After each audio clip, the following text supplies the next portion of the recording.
Hello, ഞാൻ ഇന്ന് എൻ്റെ ഒരു കഥ പറഞ്ഞുതരാം. അതായത് ഞാനിപ്പോൾ ഈ വീഡിയോ ചെയ്യുന്ന ചാനലില്ലേ, എൻ്റെ ആദ്യത്തെ യൂട്യൂബ് ചാനൽ എന്ന് പറയുന്നത് ഈ ഒരു ചാനലല്ല. എനിക്ക് 2017 ചാനലുണ്ടായിരുന്നു. അതിങ്ങനെ ഡെയിലി വ്ളോഗ് അങ്ങനത്തെ സംഭവങ്ങളൊന്നും ഇട്ടിട്ടായിരുന്നില്ല. ടെക് വീഡിയോസ് ആയിരുന്നു. പിന്നെ ബ്യൂട്ടി, ഫാഷൻ റിലേറ്റഡ് അങ്ങനത്തെ സംഭവങ്ങളൊക്കെ ആയിരുന്നു. അത്യാവശ്യം കുഴപ്പമില്ലാണ്ടൊക്കെ ചെയ്ത് വരുന്നുണ്ടായിരുന്നു. സപ്പോർട്ട് ഉണ്ടായിരുന്നു ആൾക്കാരത്. എനിക്ക് കണ്ണിൽ കണ്ട അറിയുന്നതോ അറിയാത്ത ആൾക്കാർക്കൊക്കെ ഞാനൊക്കെ ലിങ്കൊക്കെ ഷെയർ ചെയ്ത് ഫോളോ ചെയ്യാനൊക്കെ പറഞ്ഞ് സബ്സ്ക്രൈബ് ചെയ്യാൻ പറഞ്ഞ് അങ്ങനെ അത്യാവശ്യം സബ്സ്ക്രൈബേഴ്സും വ്യൂസും എല്ലാം കിട്ടിക്കൊണ്ടിരുന്നൊരു ചാനലായിരുന്നേ. അങ്ങനെ എനിക്ക് വർക്കിൻ്റെ ഒരു ഭാഗമായിട്ട് വീട്ടിൽ നിന്ന് മാറി നിൽക്കേണ്ട ആവശ്യം വന്നു. അപ്പോൾ അവിടെ പോയി കഴിഞ്ഞപ്പോൾ എനിക്ക് ഫോൺ യൂസ് ചെയ്യാൻ പറ്റാത്തൊരവസ്ഥയുണ്ടായി. അങ്ങനെ വീഡിയോ എടുക്കൽ നിന്നു. കാരണം നമ്മൾ വീട്ടിൽ നിന്ന് കംഫർട്ടായിട്ട് എടുക്കുന്ന പോലെ എനിക്ക് പുറത്ത് പോയിട്ട് ചെയ്യാനുള്ളൊരു ഇതുണ്ടായിരുന്നില്ല. അങ്ങനെ അവിടുന്ന് വീഡിയോ ചെയ്യൽ നിർത്തുന്നു. പിന്നെ വീട്ടിൽ തിരിച്ചെത്തിയിട്ട് കണ്ടിന്യൂ ചെയ്യാമെന്ന് വിചാരിച്ചു. അപ്പോഴത്തേക്ക് നമ്മുടെ മൈൻഡൊക്കെ ഫുള്ള് മാറി. പിന്നെ പോട്ടെ പുല്ലെന്ന് പറഞ്ഞിട്ട് ഞാൻ വിട്ടു. മോണിറ്റൈസേഷനൊന്നും ആയിട്ടുണ്ടായിരുന്നില്ല. ചെയ്തു തുടങ്ങിയിട്ടുള്ള 1 മാസം ആയിട്ടുണ്ടായിരുന്നുള്ളൂ. അങ്ങനെ വീഡിയോ ഒക്കെ ചെയ്ത് സെറ്റായി വരുമ്പോൾ അതങ്ങ് പോയേ. പിന്നെ ഞാൻ യൂട്യൂബ് എന്നുള്ള ഒരു ഇതങ്ങ് വേണ്ടെന്ന് വെച്ചു. കാരണം മര്യാദയ്ക്ക് ചെയ്തുകൊണ്ടിരുന്നത് നിന്നു. പിന്നെ ആൾക്കാർ വീടിൻ്റെ അടുത്തുള്ള ആൾക്കാരൊക്കെ ചോദിക്കും, ഇപ്പം എന്താ വീഡിയോ ഒന്നും ഇല്ലല്ലോ. ഞാൻ പറഞ്ഞു അത് പോയി, ഇപ്പം ചെയ്യുന്നില്ല, ഇനി ചെയ്യുന്നില്ല എന്നൊക്കെ പറഞ്ഞു. അങ്ങനെ കുറേ കഴിഞ്ഞ് പിന്നെ മാരേജ് കഴിഞ്ഞപ്പോൾ ഹസ്ബൻഡിൻ്റെ വീട്ടിൽ നിന്ന് ഞാനും ചേട്ടൻ്റെ വൈഫും കൂടെ ഒരു ചാനൽ തുടങ്ങി. അത് ഞങ്ങൾ ഒരുപാട് സ്വപ്നങ്ങളൊക്കെ ഇങ്ങനെ ഉണ്ടാക്കി ക്രിയേറ്റ് ചെയ്തൊരു ചാനലായിരുന്നു. കഷ്ടപ്പെട്ടൊരു വീഡിയോ എടുത്തിട്ടുണ്ട്. കഷ്ടപ്പെട്ടെന്ന് വെച്ചിട്ട് അങ്ങനെ കഷ്ടപ്പെട്ട് ഞങ്ങൾ വീഡിയോ എടുത്തിട്ടുണ്ട്. കിട്ടിയ ടൈമിലൊക്കെ വീഡിയോ എടുത്തിട്ടുണ്ട്. ഓരോ കണ്ടൻറ്റുകൾ ഞങ്ങൾ ഡയറിയിൽ എഴുതി വയ്ക്കും. ഇഷ്ടംപോലെ കണ്ടൻറ്റോ എല്ലാം ഉണ്ടായിരുന്നു.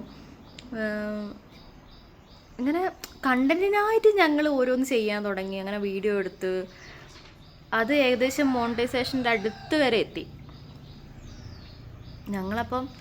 പിന്നെ ഞങ്ങൾ പ്ലാനിങ് ആണ്. നമുക്ക് ഏണിങ്സ് കിട്ടുമ്പോൾ അങ്ങനെ ചെയ്യണം, ഇങ്ങനെ ചെയ്യണം, കുറേ പ്ലാനിങ്. വീഡിയോ സ്റ്റാർട്ട് ചെയ്തിട്ടേ ഉള്ളൂ. അത് ഞങ്ങൾ 1 മാസം ആവാനായപ്പോഴത്തേക്കും 1K സബ്സ്ക്രൈബേഴ്സിൻ്റെ അടുത്ത് ആവാനായിരുന്നു. അത്യാവശ്യം വീഡിയോസിനൊക്കെ അത്യാവശ്യം പേര് കാണുന്നുണ്ടായിരുന്നു. കാരണം നമുക്കുള്ള സബ്സ്ക്രൈബേഴ്സ് വെച്ചിട്ട് നോക്കുമ്പോൾ നമുക്ക് കാണുന്നുണ്ടായിരുന്നു. അത് തന്നെ ഭയങ്കര കാര്യമായിരുന്നു ഞങ്ങൾക്ക് വീഡിയോ ഇടാൻ പറ്റിയ. അപ്പം നമുക്ക് ഈ നെറ്റ് അപ്പം അൺലിമിറ്റഡ് അല്ല. അപ്പോൾ എന്തു ചെയ്യും, ഞങ്ങൾക്ക് 2 അൺലിമിറ്റഡ് അല്ല, 1.5 GB ആയിരുന്നു ഡെയിലി ഉണ്ടായിരുന്നത്. അപ്പോൾ ഈ വീഡിയോ നമ്മൾ അപ്ലോഡ് ചെയ്യുമ്പോൾ ഒരുപാട് നെറ്റ് വേണമല്ലോ. അങ്ങനെ ഞങ്ങൾ 2 ആളെ നെറ്റും എടുത്തിട്ട് വീഡിയോ അപ്ലോഡ് ചെയ്യും. വേറൊന്നിനെ കുറിച്ചും ബോധമൊന്നുമില്ല. അങ്ങനെ അപ്ലോഡ് ചെയ്യും. എന്നിട്ട് ചിലപ്പോൾ ഞങ്ങൾ 2 ആളുടെയിലും നെറ്റ് നിൽക്കില്ല. അത്യാവശ്യം ചിലപ്പോൾ ലെങ്ത്തൊക്കെ ഉണ്ടാകും. ചിലപ്പോൾ 9 മിനിറ്റ് 10 മിനിറ്റുള്ള വീഡിയോ ഒക്കെ ആണെങ്കിൽ നല്ല അത്യാവശ്യം നെറ്റ് വേണമല്ലോ. അപ്പം ഞങ്ങളുടെ 2 ആളുടെയും തീരും. എന്നിട്ട് അമ്മേൻ്റെ ഫോണിൽ കണക്ട് ചെയ്തിട്ട് അമ്മേൻ്റെ ഫോണിൽ നിന്ന് വലിക്കും. എന്നിട്ട് അതിലും തീരില്ല. ചിലപ്പം 90% ആകുമ്പോഴായിരിക്കും നെറ്റ് തീരുക. അപ്പോൾ അത്രയും ആയിട്ട് എങ്ങനെയാണ് വിട്ട് കളയാമെന്ന് വെച്ചിട്ട് ഞങ്ങൾ എന്ത് ചെയ്യും, പിന്നെ ഫോൺ റീചാർജ് ചെയ്യും. എന്നിട്ട് ഞങ്ങൾ വീഡിയോ അപ്ലോഡ് ചെയ്യും. അങ്ങനെ അത്രയും കഷ്ടപ്പെട്ട് ഞങ്ങൾ ഡെയിലി ഇതിനായിട്ട് ഞങ്ങൾ റീചാർജ് ചെയ്യും. എന്നിട്ട് ഞങ്ങൾക്ക് ഫോണിൽ അല്ലാണ്ട് ഞങ്ങൾക്കൊരു എൻ്റർടൈൻമെൻറ്റിന് വേണ്ടിയിട്ട് ഇങ്ങനെ സ്ക്രോൾ ചെയ്യാനുള്ള നെറ്റൊന്നും ഞങ്ങൾക്ക് ഫോണിൽ കിട്ടില്ല. ഞങ്ങൾ എങ്ങനെയെങ്കിലും ഒരു വീഡിയോ അപ്ലോഡായി കിട്ടിയാൽ മതി എന്നൊക്കെ വയ്ക്കും. പിന്നെ കിട്ടുന്ന ഓരോ ചെറിയ കണ്ടൻറ്റ് വരെ ഞങ്ങൾ ഷോർട്സ് ആക്കിയിട്ട് അപ്ലോഡ് ചെയ്യുമായിരുന്നു. സ്ക്രിപ്റ്റ് എഴുതി അപ്ലോഡ് ചെയ്തിട്ടുണ്ട്. എന്തൊക്കെയോ കാണിച്ച് കുറേ വീഡിയോസൊക്കെ ഞങ്ങൾ അപ്ലോഡ് ചെയ്തിട്ടുണ്ടായിരുന്നു. അങ്ങനെ ഞങ്ങൾക്ക് തന്നെ ഒരു ഉറപ്പായി നമുക്കിത് മുന്നോട്ടുണ്ടാവാൻ പറ്റും. പിന്നെ എന്താ പറ്റിയെന്ന് അറിയില്ല. പിന്നെ ഒരു ദിവസം ചാനലെടുത്ത് നോക്കുമ്പോൾ അതിനകത്ത് ചാനൽ കാണുന്നില്ല, ഓപ്പൺ ആവുന്നില്ല. വേറെ എന്തൊക്കെയോ എഴുതി കാണിക്കുന്നു, നോട്ട് സപ്പോർട്ടഡ് അങ്ങനെ എന്തൊക്കെയോ എഴുതി കാണിക്കുന്നു. ശരിക്കും അന്ന് ഭയങ്കര സങ്കടമായി ഞങ്ങൾക്ക്. എന്നുവെച്ചാൽ ഞങ്ങൾ അത്രയും കഷ്ടപ്പെട്ട് എന്നിട്ട് ഞാനിങ്ങനെ ഇൻസ്റ്റഗ്രാമിലൊക്കെ ഇങ്ങനെ ഈ മറ്റേ ടെക് വീഡിയോസൊക്കെ ചെയ്യൂലേ ആൾക്കാർ, അവർക്കൊക്കെ മെസ്സേജ് അയച്ചിട്ട് അങ്ങനെ എൻ്റെ ഒരു ഫ്രണ്ട് ഉണ്ടായിരുന്നു. അപ്പോൾ അവനിങ്ങനെ പോയ ചാനലൊക്കെ റിക്കവർ ചെയ്തെടുക്കാനും അങ്ങനെ ഇതൊക്കെ സംഭവങ്ങൾ അറിയുന്നതാണ്. അപ്പം ഞാൻ അവന് മെസ്സേജ് അയച്ചിട്ട് ചാനൽ റിക്കവർ ചെയ്യാൻ വേണ്ടിയിട്ട് ഞാൻ ചാനലിൻ്റെ ഡീറ്റെയിൽസും ഇമെയിൽ ID അങ്ങനെ എല്ലാം അയച്ചു കൊടുത്തിട്ട് അപ്പോൾ അവൻ പറഞ്ഞ ചാനൽ കിട്ടുന്നില്ല എന്ന് പറഞ്ഞു. അപ്പോൾ അവൻ പറഞ്ഞു ഹാക്കായതാന്ന് പറഞ്ഞു.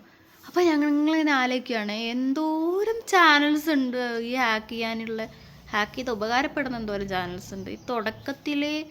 ഈ തുടങ്ങി വന്ന ഞങ്ങളുടെ ചാനലൊക്കെ ഹാക്ക് ചെയ്തിട്ട് എന്ത് തേങ്ങിക്കാന്നൊക്കെ വിചാരിച്ചിട്ടുണ്ടേ. പിന്നെ ഒരുപാട് ഞങ്ങൾ നോക്കി റിക്കവർ ചെയ്യാൻ വേണ്ടിയിട്ട് കിട്ടിയില്ല. ആ ചാനൽ എൻ്റെ ഫോണിലായിരുന്നു ഉണ്ടായിരുന്നത്. പിന്നെ ഞങ്ങൾ എടുത്തു വെച്ച വീഡിയോസ് പെൻഡിങ് ഉണ്ട്, ഒരുപാട് ഷോർട്സ്. എല്ലാവരും സപ്പോർട്ട് ചെയ്യുമായിരുന്നു. ചേട്ടന്മാരൊക്കെ ജോലിക്ക് പോകുന്നതിന് പിന്നെ ഞങ്ങൾക്ക് വീഡിയോക്ക് തന്നു തരുമായിരുന്നു. ആ ഒരു വീഡിയോ ഒക്കെ ഉണ്ട്. ഒരു നേരം വെളുത്ത് വരുന്ന സമയത്ത് ഇവർ 9 മണി 10 മണിയാകുമ്പോൾ ഇവർ രണ്ടാളും പോവും. അപ്പോൾ വേഗം ജോലി സ്ഥലത്തെത്താൻ വേണ്ടിയിട്ട് അവർ രാവിലെ പോവും. അപ്പോൾ അതിൻ്റെ മുന്നേ ഞങ്ങൾക്ക് വീഡിയോക്ക് വേണ്ടി നിൽക്കുന്നുണ്ടായിരുന്നു. ഒരു മഞ്ഞത്തൊക്കെ ഇരുന്ന് വീഡിയോ എടുക്കുന്ന ഇതൊക്കെ ഉണ്ടായിരുന്നു. അതൊക്കെ ആലോചിക്കുമ്പോൾ ഭയങ്കര സങ്കടം. കാരണം വീട്ടിലെ പണിയൊക്കെ തീർക്കും. അപ്പം ഞങ്ങൾ രണ്ടാളും വീട്ടിലുണ്ട്, ഞാനും ചേച്ചി ഉണ്ടാവുള്ളൂ വീട്ടിൽ. അപ്പോൾ വേഗം വീട്ടിലെ പണിയൊക്കെ എടുത്തിട്ട് ഇന്ന് നമുക്ക് ഷൂട്ട് ചെയ്യാം, ഇതെടുക്കാം എന്നൊക്കെ പറഞ്ഞിട്ട് അത്രയും കഷ്ടപ്പെട്ടിട്ട് ഞങ്ങൾ വീഡിയോ ഒക്കെ എടുത്ത് അത്രയും എഫേർട്ട് എടുത്തിട്ട് ഞങ്ങൾ ഇതുവരെ ഒന്നും ചെയ്തിട്ടില്ല എന്ന് തോന്നുന്നു കേട്ടോ. അത്രയും ഉണ്ടായിരുന്നു. അങ്ങനെ ആ ചാനൽ പോയി. പിന്നെ ഞങ്ങൾ എല്ലാം നിർത്തി. ആദ്യം ഞാനൊന്ന് തുടങ്ങി, അത് പോയി. അത് പിന്നെ എൻ്റെ കയ്യിലിരിപ്പും കൊണ്ട് കൂടെ പോയതാണ്. കാരണം അത് കണ്ടിന്യൂ ചെയ്തിരുന്നെങ്കിൽ ഇപ്പോൾ എവിടെയെങ്കിലുമൊക്കെ എത്തിയിരുന്നേനെ. പക്ഷെ അതും പോയി. പിന്നെ ഞങ്ങൾ ഫാമിലി ആയിട്ട് തുടങ്ങി, അതും പോയി. ക്രേസി ഫാമിലി എന്നായിരുന്നു കേട്ടോ ഞങ്ങളുടെ ചാനലിൻ്റെ പേര്. അതും പോയി. അത് കഴിഞ്ഞിട്ട് ഞാൻ പിന്നെ യൂട്യൂബ് എന്നുള്ള ഒരു സംഭവമേ ഞാൻ വിട്ടു. പക്ഷേ എനിക്ക് ഭയങ്കര ഇഷ്ടമാണ് ഈ കോണ്ടന്റ് ക്രിയേഷൻ എന്ന് പറയുന്ന സംഭവം. ഭയങ്കര ഇഷ്ടമെന്ന് വെച്ചാൽ പ്രാന്താണ്. ഇങ്ങനെ വീഡിയോ എടുക്കാനും വ്ളോഗ് ചെയ്യാനും ഇങ്ങനെ സംസാരിച്ച് വീഡിയോ എടുക്കാനൊക്കെ ഭയങ്കര ഇഷ്ടമാണ്. അപ്പോൾ അതുകൊണ്ട് തന്നെ ഞാൻ 2026 വിഷൻ ബോർഡ് ഉണ്ടാക്കിയത്. ഞാൻ ആദ്യം ഒരു വിഷൻ ബോർഡ് അന്നായിരുന്നു കേട്ടോ. അപ്പോൾ അതിനകത്ത് വരെ എൻ്റെ ഒരാഗ്രഹം ഞാൻ എഴുതിയത് യൂട്യൂബ് വേണമെന്നായിരുന്നു. അപ്പോൾ സ്റ്റാർട്ട് ചെയ്യുമെന്നുള്ളൊരു ബോധമൊന്നുമില്ല. കാരണം സ്റ്റാർട്ട് ചെയ്യുമെന്ന് എനിക്കൊരു ഉറപ്പുമില്ല. കാരണം മുമ്പത്തുള്ള പരിചയമൊക്കെ അങ്ങനെയാണല്ലോ, അല്ല അനുഭവം അങ്ങനെയാണല്ലോ. അതുകൊണ്ട് ഞാനിനി യൂട്യൂബിൻ്റെ വഴി പോകില്ല എന്ന് എനിക്കുണ്ട്. പക്ഷേ എനിക്ക് ഉണ്ടാവണം എന്ന് ഭയങ്കര ആഗ്രഹം. അങ്ങനെ ഒരു ദിവസം ഇങ്ങനെ ഇരിപ്പിൽ വെറുതെ ചാനൽ ക്രിയേറ്റ് ചെയ്യുക, വീഡിയോ ഇടണ്ടേന്നൊക്കെ പിന്നെ ആലോചിക്കുക. ചാനൽ ക്രിയേറ്റ് ചെയ്യാൻ പ്രത്യേകിച്ച് ചിലവൊന്നുമില്ലല്ലോ. അങ്ങനെ ക്രിയേറ്റ് ചെയ്ത് ഇടാമെന്ന് വെച്ചിട്ട് ഒരു ചാനൽ ക്രിയേറ്റ് ചെയ്തു. അതാണ് ഈ ചാനൽ. അത് ഇങ്ങനെ കുറേ ഇരുന്ന് ആലോചിച്ച് കണ്ടൻറ്റ് തപ്പിപ്പിടിച്ച് ചാനലിൽ എന്താ പേരിടും തപ്പിപ്പിടിച്ച് DP എങ്ങനെ വെക്കണം അങ്ങനെയൊന്നും ആലോചിച്ചിട്ടില്ല. തുടങ്ങണം തോന്നി തുടങ്ങി. പ്രത്യേകിച്ച് അതിനകത്തൊരു തയ്യാറെടുപ്പ് ഒരു തേങ്ങയില്ല. ഞാൻ ഒരു ദിവസം രാത്രി ഇരുന്നിട്ടാണ് ചാനൽ ക്രിയേറ്റ് ചെയ്തത്. പിറ്റേ ദിവസം രാവിലെ തന്നെ ഞാൻ ഇൻട്രോ വീഡിയോ ഇട്ടു. ആ ഇൻട്രോ ഇതിനകത്തുണ്ട്. വെറുതെ എടുക്കണം തോന്നി എടുത്തു. പക്ഷേ അന്ന് മുതൽ ഇന്ന് വരെ ഞാൻ വീഡിയോ കണ്ടിന്യൂസ് ആയിട്ട് പോസ്റ്റ് ചെയ്യുന്നുണ്ട്. ഇപ്പോൾ ഏകദേശം 10-22 ദിവസം എങ്ങാണ്ടായി ഞാൻ ചാനൽ തുടങ്ങിയിട്ട്. 97 സബ്സ്ക്രൈബേഴ്സ് ഉണ്ട്. എന്നെ സംബന്ധിച്ചാൽ ഭയങ്കര വലിയ കാര്യമാണ്. കാരണം ഞാനിങ്ങനെ ഓരോ സബ്സ്ക്രൈബേഴ്സും കൂടുമ്പോൾ ഇങ്ങനെ അയ്യോ ഇത്രയും കൂടി എന്നുള്ള ആ ഒരു എക്സൈറ്റ്മെൻറ്റാണ്. ചിലപ്പോൾ അത് കുറഞ്ഞിട്ടുണ്ടാവും. ഈ അൺസബ്സ്ക്രൈബ് ചെയ്ത് പോകുന്ന കാണുമ്പോൾ എനിക്ക് ഭയങ്കര സങ്കടം വരും. കാരണം എന്നാൽ പിന്നെ അവർക്ക് ചെയ്യണ്ടായിരുന്നല്ലോ അങ്ങനെയൊക്കെ വിചാരിക്കും. അപ്പോൾ അങ്ങനെ പിന്നെയും ഞാൻ പുതിയതായി തുടങ്ങിയൊരു ചാനലാണ്. അപ്പോൾ അതുകൊണ്ട് ഇത് ഇടുത്തി വീണ പോലൊരു സംഭവം നമ്മുടെ യൂട്യൂബിൽ പുതിയൊരു പോളിസിയിൽ ഒരു മാറ്റം വരുത്തി. അതായത് നമുക്ക് ആദ്യം 4000 സബ്സ്ക്രൈബേഴ്സും 1000 സബ്സ്ക്രൈബേഴ്സും 4000 വാച്ച് അവർ മതിയായിരുന്നു നമുക്ക് നമ്മുടെ ചാനൽ മോണിറ്റൈസ് ആവാൻ വേണ്ടിയിട്ട്. പക്ഷേ ഇപ്പോൾ ഈ 4000 വാച്ച് അവർ എന്നുള്ളത് 8000 വാച്ച് അവറായി. ഷോർട്സ് വീഡിയോയിലാണെങ്കിൽ നമുക്ക് 10 lakh ഷോർട്ട് വ്യൂ മതിയായിരുന്നു. ഇപ്പം അത് 20 ആയിട്ടുണ്ട്. അങ്ങനത്തെ ഒരു പണി. അതിന് നമുക്ക് നിലവിൽ വരാൻ പോകുന്നത് ഫെബ്രുവരി 1 മുതലാണ്. 2027 ഫെബ്രുവരി 1 മുതൽ. അയ്യോ, ഞാൻ ആലോചിക്കായിരുന്നു ഇതെന്താ എനിക്ക് മാത്രം ഇമാതിരി പണി കിട്ടുന്നതെന്നാണ്. കാരണം ഒരു ചാനൽ തുടങ്ങി പോയി, 2 ചാനൽ തുടങ്ങി പോയി, മൂന്നാമത്തേത് തുടങ്ങി, അപ്പോഴത്തേക്ക് ഇതാ വലിയൊരു പണി. ഞാനിപ്പോൾ തുടങ്ങിയിട്ടേ ഉള്ളൂ, 1 മാസം കംപ്ലീറ്റ് ആവത്തേ ഉള്ളൂ. അപ്പോഴത്തേക്ക് ഇങ്ങനെ ഒരു റൂളും കൂടെ വന്നു. ഇനി ഈ ഒരു 4 മാസം കൊണ്ട് ഞാൻ എന്താക്കാനാ? ഞാൻ എങ്ങനെ മോണിറ്റൈസ് ആക്കിയെടുക്കും? അത് കഴിഞ്ഞ് എനിക്ക് 8,000 വാച്ച് അവർ ആവണ്ടേ? ഇതുപോലെ പണി കിട്ടുന്ന കോണ്ടൻറ് ക്രിയേഷൻ ചെയ്യുന്നവരൊക്കെ ഉണ്ടെന്ന് കമൻറ്റ് ചെയ്യണേ. എന്നെപ്പോലെ ഞാൻ മാത്രമാണോ നോക്കാൻ വേണ്ടിയിട്ടാണ്. അപ്പം അത് ഭയങ്കര ഒരു സങ്കടം. അപ്പം ഞാനിങ്ങനെ ആലോചിക്കും, എന്തൊരു ഗതികേടാ ദൈവമേ എന്ന്. ആശിച്ച് മോഹിച്ചൊക്കെ തുടങ്ങാന്ന് പറയില്ലേ,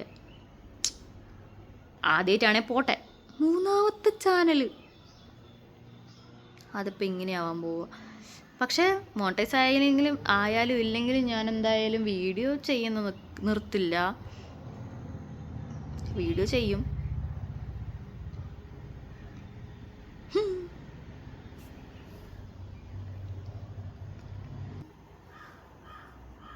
അപ്പോൾ ഓക്കെ, ബൈ. ഈ ഒരു കാര്യം പറയാൻ വേണ്ടി വന്നതാണ്. ശരി. പിന്നെ വേറൊരു കാര്യം, ആരെങ്കിലും വീഡിയോ കാണുന്നുണ്ടോ സബ്സ്ക്രൈബ് ചെയ്യണേ, സപ്പോർട്ട് ചെയ്യണേ. ബൈ.